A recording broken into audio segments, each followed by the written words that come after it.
In this video, I want to take a look at a game which I played against Alexander, not his real name, and well, this is a guy that I want to double adopt. So right now the score is 11 straight wins for me. We haven't had a chance to play for the past like 3 or 4 weeks, so hopefully we'll play soon.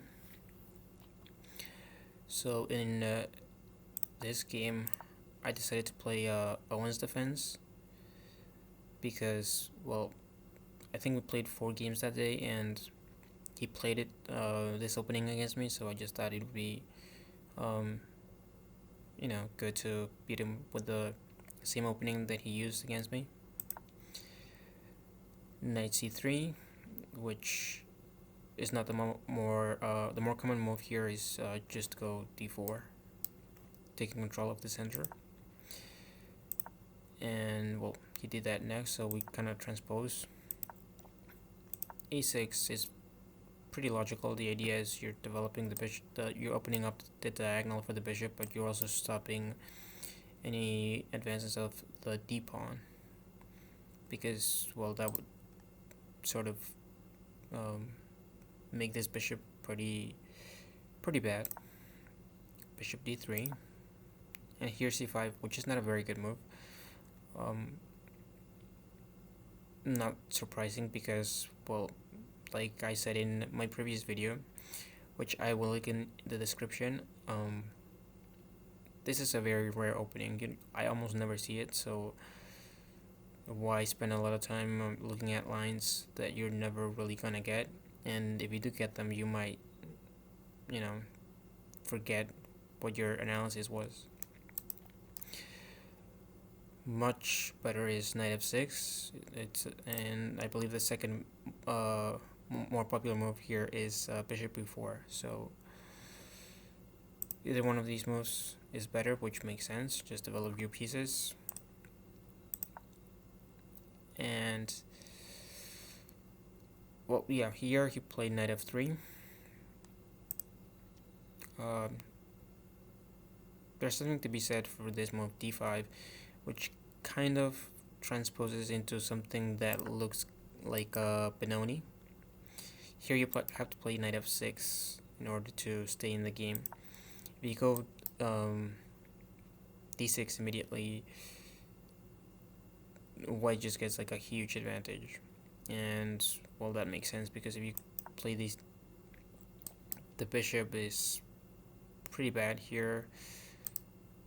This bishop is arguably worse, and yeah, this is just not a position you want to have with the black pieces. After knight f3, well, I just took, and we basically transpose into a Sicilian defense where black fianchettoed the light square bishop. And well, my opponent is actually playing pretty well in this game, considering some of the other games that you've seen where he just collapses and just hangs everything. And well, here he misplayed the position. He just played a3, which I don't like this move at all. Basically, the advantage that he had just like vanished. So, well, yeah, depth 17. So once you let it run to depths like 22, 24, yeah, the advantage is minuscule. And here I played knight g e7, and this is an inaccuracy which my opponent exploited quite well. So kudos to him. Knight f6 is the more logical move.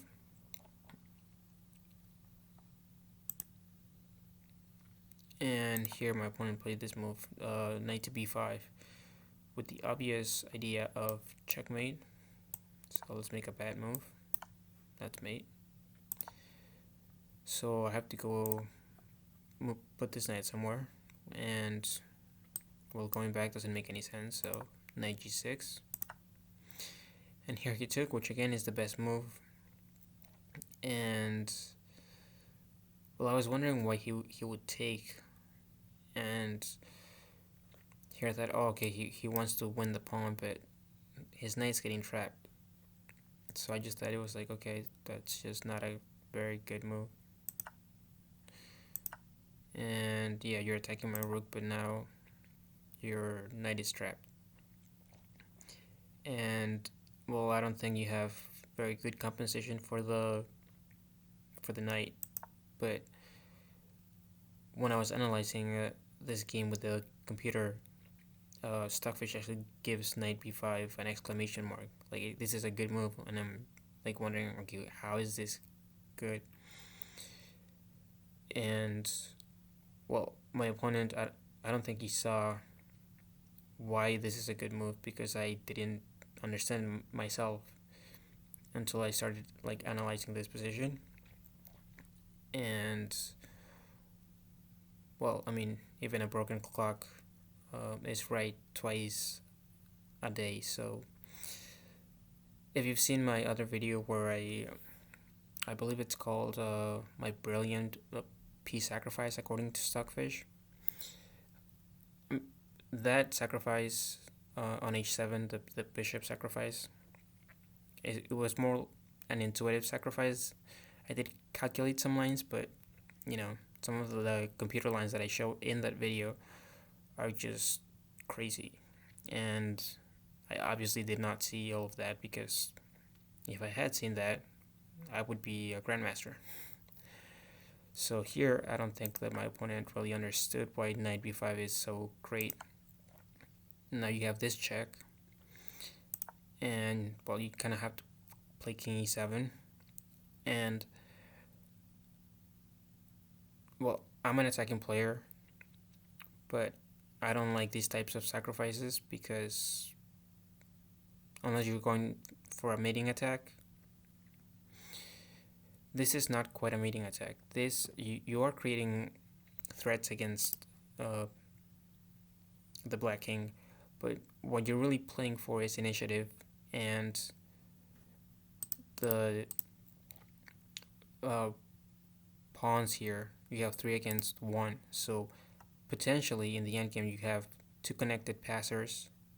Once you trade this pawn, you'll have 2. So you have the initiative, and you have the fact that basically this rook and this bishop are terrible. So if you can castle and bring this queen into the game, say queen e2, and this rook to d1, then you have very good compensation. And again, you have potentially 2 pass pawns that could, you know, once they get to the 7th rank, that's pretty much game over. So that's why knight b5 is such a good move. But it's a very long-range strategic sacrifice, so it's not that obvious, and I don't think my opponent really understood the sacrifice, because, well, I didn't understand it until I was looking for it, the reason why this is so good. And here my opponent blundered, and as you can see, black is already better. So the point is that in a sacrifice like this, that it's a long-term sacrifice, you have to play extremely accurately with the white, because you're down material. If you allow me to get this king, say play something like f6, king f7, bring this bishop out, and this rook into the game, black is just winning, completely winning. So after this, king e7, this check, I mean, there's only one legal move, f6. The king can't go anywhere, because the scores are covered by the queen and the bishop. So you're basically allowing me to play what I was going to play anyway, with tempo, because now I'm attacking your bishop. You have to go back, and now I could move the king to f7 if I want to, but now my king is safe, so I can take more material. And Okay, now he checks along the different diagonal, but that doesn't help. And what my opponent should have done is castle, because as you will see, the fact that he did not castle is gonna lose him a piece, and you will see that. And my opponent just makes a terrible mistake.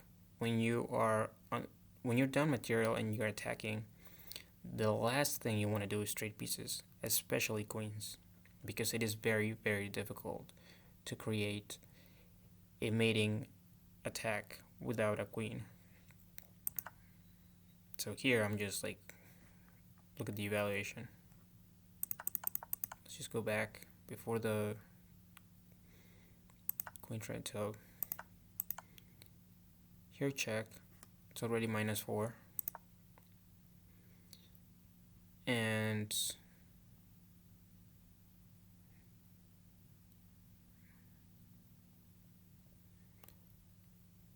yeah, you can't even move the queen.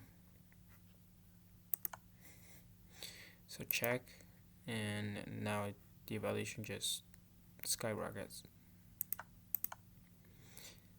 And yeah,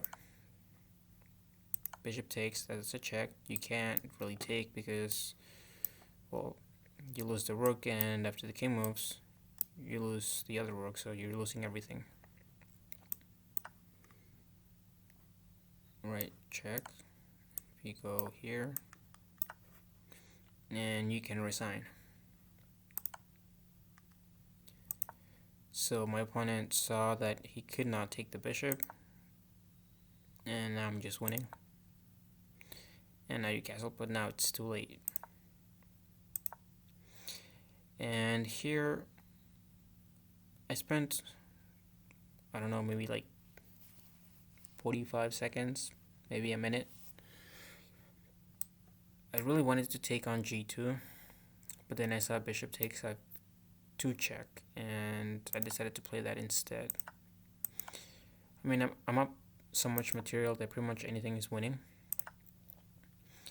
And here I think my opponent played a pretty good move. I think taking the bishop is better just from a practical point of view.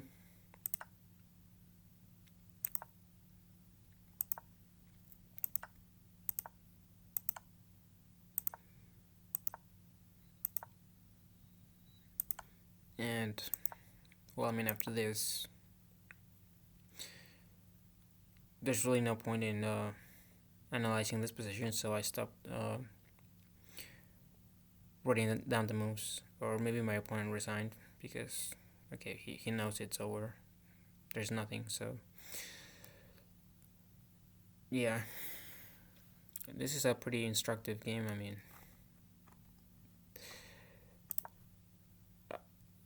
first of all, this move was just bad. No, 97, allowing my opponent to just have this threat. And well, during the game, if I had known the evaluation, I would have been a little bit concerned, because if this is a good move and the position is equal, then that means I did something really, really bad. Anyway, I hope that you liked the video. If you did, give it a thumbs up, and don't forget to share and subscribe if you haven't already. And I will see you in the next video.